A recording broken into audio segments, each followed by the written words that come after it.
What's up, YouTube? Hudson Fan 15 back with another mail day. It's been a chaotic couple of weeks around here, both work stuff and doing a tag sale this past weekend and such.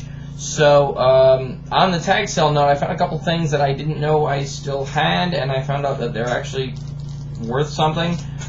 This very apparently rare Immortal Epic cassette promo of Korn with these two tracks that you may know if you know the band Korn, who recently made news by pissing off the people at Revolver magazine. So, plan on posting that as well as this, and this is going to be impossible to see, but it's AFI live at the Hard Rock Cafe. It's a 4-track, 5-track album, a little promo deal. Yeah, so both of those sell in about the $20 range, so I'm going to put those up on eBay.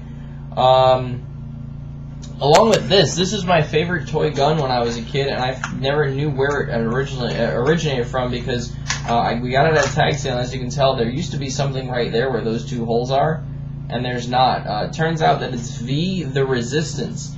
Some of you may know that ABC redid the series recently, V. But this is from the original 80s version, and again, this is something that I think should sell around the $20 range. So, because I have the holster for it too. It's not new in package, but other than the plate being missing, it's in pretty good shape. So, trip down memory lane and digging stuff out of boxes that I didn't know I had, and yeah, so good times had by all. Very little Hudson in this mail day, just this one Bowman Red Sparkle 21/25 from 2013. He's been doing very well lately, and I am waiting for UPS to knock on my door potentially tomorrow with a package for me with the jersey case, and then I'm hoping to get that mounted. I've got to get the stud finder and see if I can get it on that little section of wall right over here. If not, maybe the wall adjacent to it, and my absolute last option would be directly behind my computer screen, which is behind where the camera is. I'd like it in the backdrop of future videos if I could, but you know, it may not work out that way. Gotta go with the logistics of the house. Moving on, a couple of Colts pickups. 2013 National Treasures Gold Parallel Reggie Wayne 2 and 3 of 10. They just happen to both be up very close time-wise to one another, and got them both for I felt to be reasonable prices. Next up, 2008 Donruss Classic Sunday's Best Mem Auto 2 of 15. I did not have that set. That's a nice looking set. And a Snipe for the win 2012 Triple Threads Dwayne Allen rookie year top TE star cutout. I believe these are prime 1 of 1.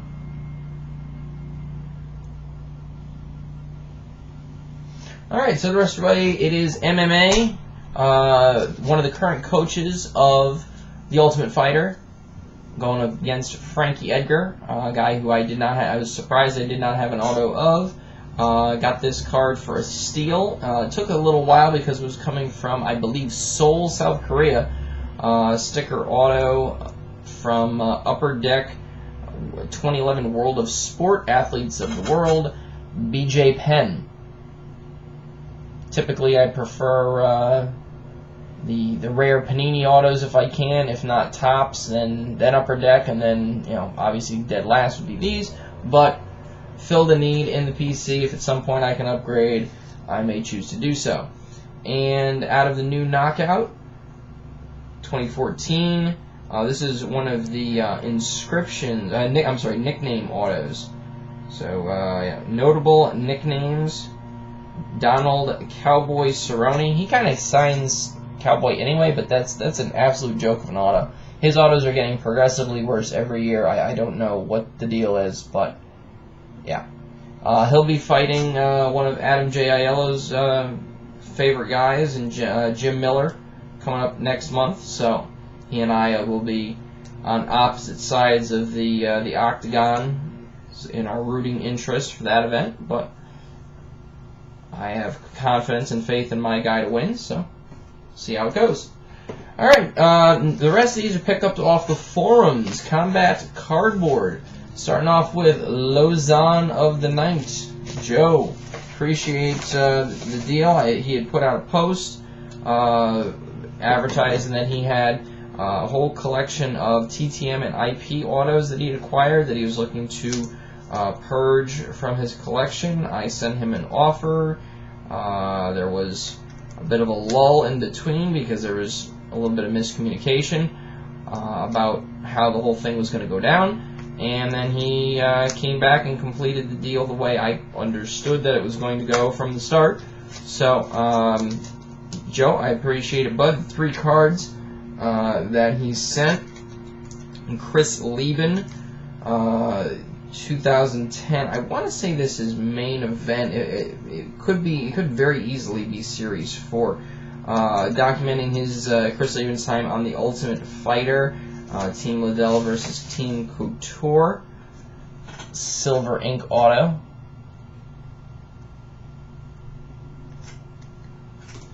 And then we've got a round 2 base, which I've seen plenty of lately. Also Lieben. Get a lot of weird German results when you put Lieben into eBay, so I've got to kind of refine my search results there. And then finally, this one is definitely from main event. This is from his WEC days. I believe he's fighting Jamie Varner in this picture. Cowboy Cerrone, and this is the way his signature used to be, and damn it, I wish he would go back to it. No, it actually looks like words. Apparently, Joe met Cowboy to acquire this auto, and said that he had a perception of him going in, and after meeting him, he had a lot different and better perception of him as far as humility and just his tact with people and everything else. So that's always good to hear when you hear positive feedback about athletes that you follow. You know, he's Cowboy's a unique character, and he's one of these guys who isn't always necessarily a gym rat. He's had periods where he's just kind of done things away from fighting and gone on the pro bull riding tour and all kinds of other stuff, and took a bunch of his money and just blew it on a big ranch in Wyoming and things like that, and always seems to be a little bit more boisterous than his opponents, in some cases to a fault. So I'm glad to see he's kind of reined a lot of that back in. He's seems to be a good character guy, and that he's out there going to great lengths to make the fans happy. So there we go. So thank you, Joe. Lauzon of the Night on Combat Cardboard. Next up is Kevindraper from Combat Cardboard, also known as DMavs KHD on YouTube. He just posted a video with some really sick MMA mystery packs. If you are into MMA and you are of the persuasion of doing mystery packs, please go ahead and check those out. They are high end. He is looking to score some cash for a major PC purchase, so any help you can give him would be appreciated. So we ended up doing 2 different deals, but I'll roll them all into one here. So the sum total of everything amounts to a Ronda Rousey base from the new Knockout, which I did not have yet. Panini spokesperson, and this is not his rookie auto because he had a first auto in the Ultimate Fighter subset. I believe it was limited to 200, but this one's 23 out of 99 on card. Miles Jury. My main PC guy, another one of these finest threads, this one with a lot better patches and such, Cowboy Donald Cerrone. And you can see this is kind of like the middle ground where the signatures start and the slip just a little bit. John Hathaway, red 2 of 8. That'll come into play in a future video, so makes no sense out of context, but it will later. And then these last 3 are all Uriah Faber out of the new knockout 6 of 8 red.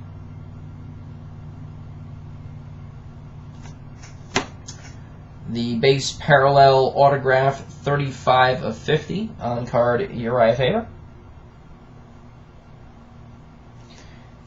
And finally, silver ink, as most of these are, Ultimate Inscriptions 7 of 25 Uriah Faber, Cali Kid for the California Kid. Some of these have been going for some sick money, especially guys who have a generally low autograph population as it is. So happy that he was able to work with me on getting all these here and in my possession and in my collection. Kevin, excellent job with everything, bud. Quality communication and everything else. So please have no fear about dealing with this guy, Kevindraper, and give these mystery packs a shot because you know he shows the contents of the pack, so there removes some of the mystery, but what you're getting is a lot of really high quality stuff. There's actually a lot of BGS graded MMA cards in this run here. So thank you, Kevin. Finally, we have a 1-card purchase, and he added a nice extra for me. Oliver from out there in the left coast, bboy711 on Combat Cardboard, and MMA bboy711 on YouTube.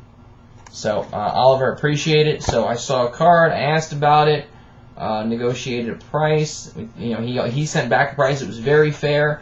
You know, we were ballpark on it. I didn't really want to hem and haw too much. I saw a series of autos in his bucket, and I said, you know, just your choice, one of these, throw in, whatnot. And he actually went way above. I didn't even see this one. He went above and beyond.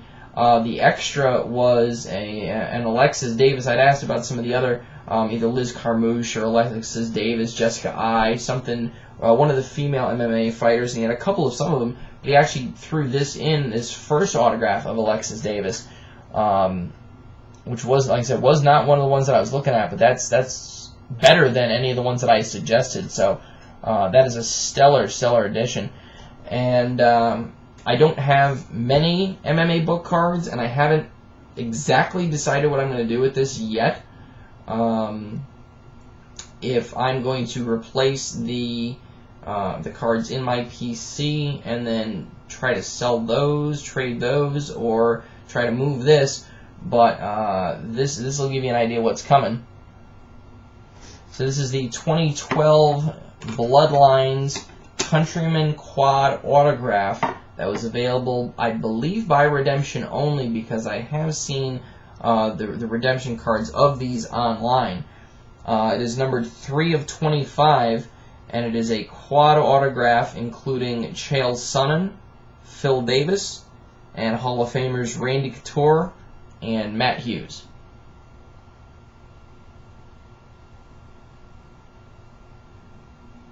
So that is phenomenal. As you saw, he sent it in a size-appropriate booklet magnetic here for nice storage.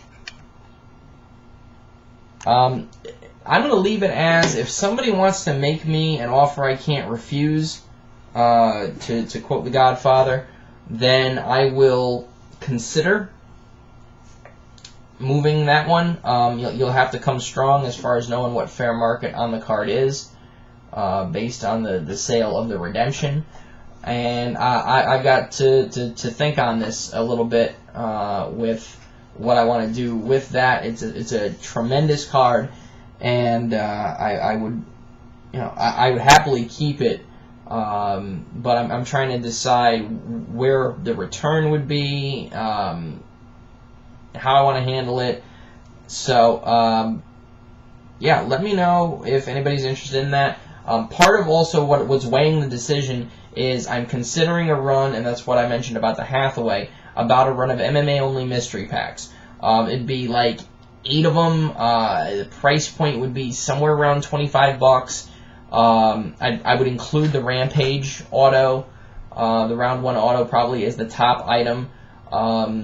a couple autographs, 3 or 4 mem cards, and then I'm debating another way of handling it as far as further incentivizing it. So if you guys are interested, and the thing with it, the price point would increase significantly if I threw that book in, because there's only the 8 packs. It would be more than that. So I'm still trying to decide of how I want to handle things. I know I have a prize coming from Alex Harvey, the owner of Combat Cardboard. I'm going to see what that is, see how that factors in, but yeah, still kind of debating how I'm going to handle this.